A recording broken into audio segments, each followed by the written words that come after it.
Kim Prophet. I'm a small business owner. I own Prophet Financial Solutions LLC. Numbers guy. Been doing taxes for over 20 years. Investing over that same period of time, and just a student, always wanting to know about the financials, investing, taxes, those type of things. So I'm always learning, and I'm always teaching as well. I'm always giving that information away.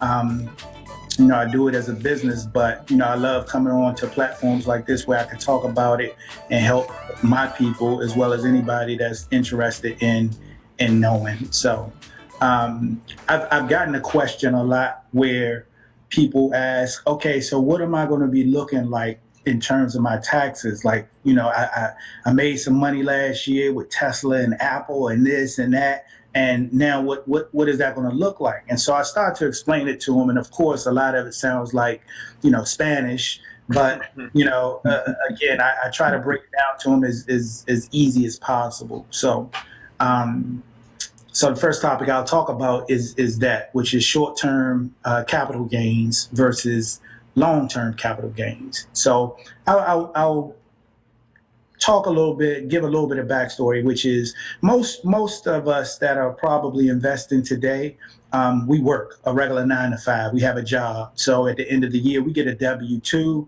we get our taxes filled out, and we pay income taxes on those wages that we had. But we pay them as what they call ordinary income. Those wages are what they call ordinary income. So we have the different tax brackets that are associated with the money that you make on your regular job. Well, when you start investing in stocks, real estate, collectibles, other types of things, they don't get taxed as ordinary income because they're not wages. They get taxed as capital gains. And then you have two differentiations between capital gains, which is short-term and long-term. Now, short-term capital gains is when you hold an asset for less than a year, meaning like a lot of people are buying stocks and then selling them a week later. You're going to be taxed at the short-term capital gains rate.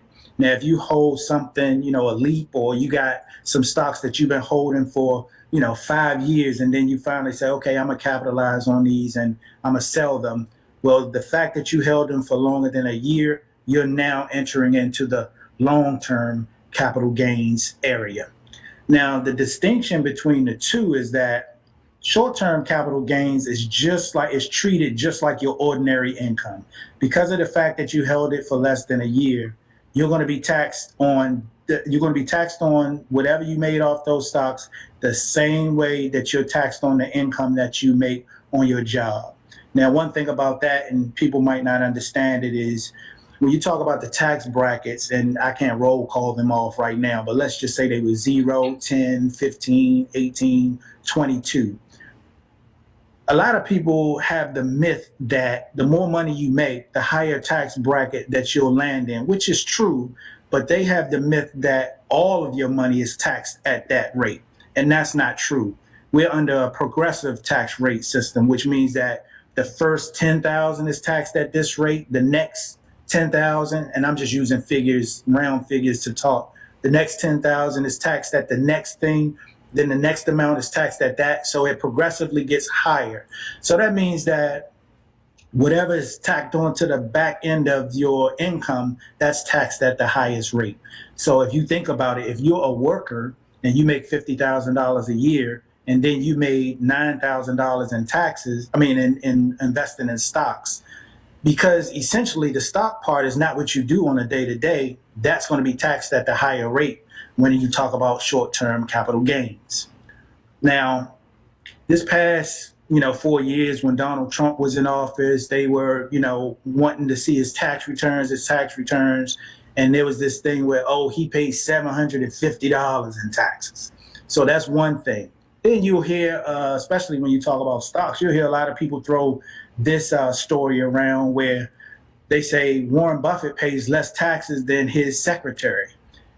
And I have to qualify that when they ask me that or they say that to me, because Warren Buffett doesn't pay less taxes than his secretary when it comes to a dollar amount. They're talking about the percentage of his income that he pays. And that's because the majority of his money is being made in terms of investments. So they fall under that long-term capital gains tax. And you have three different categories for that. It's 0, 15, and 22%. Most of us are going to fall into that 15% range because the 0% I want to say is up to about 10,000. And it also depends on which filing status that you have: single, head of household, married filing jointly, married filing separately. But most of us are going to fall into that 15%. So that means that whatever money you made, no matter what, in terms of selling stocks, it'll be taxed at 15%. So with that being said, somebody like a Warren Buffett, the majority of his money is going to fall into probably the 22%, but it won't go any higher than that. But if you look at the ordinary income tax brackets, like for the workers, if you were to go make, $250,000 a year, $400,000 a year, your tax bracket for the IRS is going to be much higher than the 22% tax bracket. So getting into politics a little bit, this is why you hear the politicians going back and forth about the Republicans fighting for tax cuts for the corporations because they fall under that capital gains and those corporate taxes versus the tax structure that the Democrats push for the everyday working person. It's like you're giving the corporations or businesses the breaks because they fall in that 0, 15, or 20. I'm sorry, I said 22, but it's 20%. They fall under that, where we go up to a much higher tax bracket. So that's essentially how you'll be taxed on any income that you make from selling your stocks.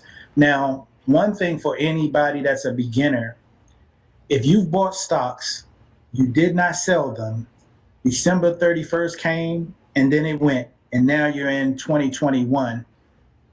If you did not sell that stock in 2020, you don't pay any taxes on it. You don't pay any taxes on it until you actually sell it and what they call realize a gain. So when you see that stock going up, but it's just still in your portfolio, you haven't sold it yet, those are considered unrealized gains. You haven't sold it yet. So you'll see it go up, down, up, down. You don't pay any taxes on that. You only pay taxes on the realized gains, which are when you actually sell it. So Ken, let me ask you a quick question. Yes, sir. So on my E-Trade account, yes, sir, I do have a section called realized gains. Yes. So as that increases throughout the year, that's what I'll be taxed on the for the tax season the next year. Yes. Okay, I got you. And when you also look at that, and this goes for any of those accounts, Robinhood, E-Trade, TD Ameritrade, if you look at what Chad was just talking about, it should also break it down and show you what's characterized as short term and what's characterized as long term. So it's no shock to you how it's going to be taxed, because basically at the end of the year, just like your W-2, you're going to get a statement from whatever platform brokerage that you use. They're going to send you a statement, and it's going to break down all of your trades all throughout the year, and it's going to lump them into those various categories. So whoever prepares your taxes, like someone like me, we know how to characterize that when we do your taxes.